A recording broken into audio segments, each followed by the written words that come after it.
So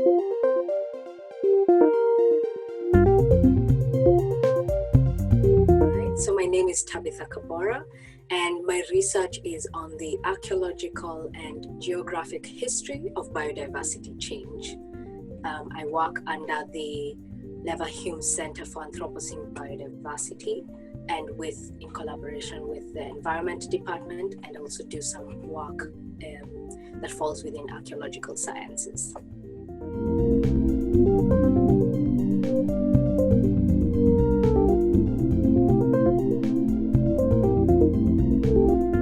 So my research involves investigating how historical agricultural landscapes and land uses have influenced the biodiversity we see now in what we're calling the Anthropocene. And this involves taking computational methods like agent-based modeling and computer modeling, and combining that with archaeological evidence and practice in research in environmental and vegetation dynamics, and then creating models of how agriculture affects land use and land cover, and the relation of that to biodiversity, and what legacy effects you have over time from historically.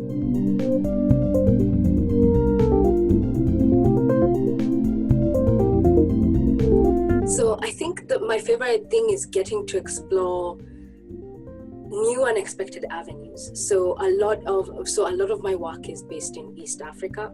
So it's very interesting because it's finding these in landscapes where you don't expect it, finding historical evidence of agriculture, and finding out interesting ideas about how people engaged with the landscape. And I think that's a very interesting thing because it's answering a lot of new questions we have about the past and giving us good ideas for the future. Yeah.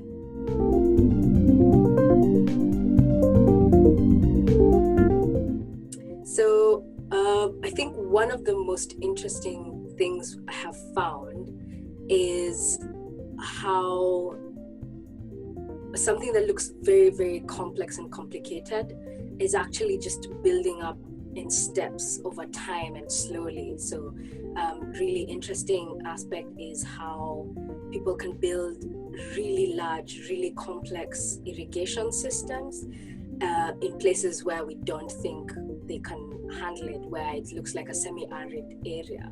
And they can do this, it doesn't need like large interventions, it's just small holders working together and slowly over time building these really large, really complex systems. So that's been a very interesting aspect to discover.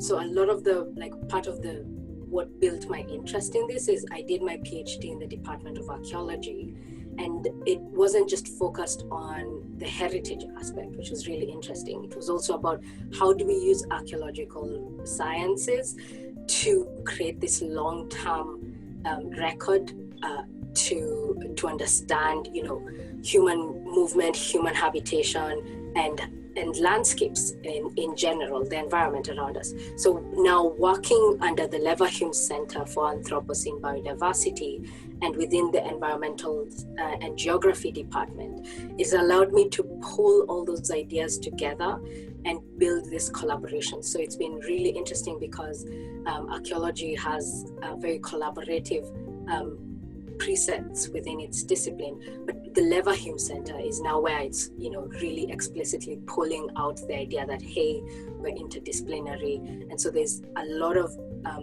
impetus and a lot of freedom to build these collaborations and to pull in many different disciplines, which is really, really, I think, really exciting.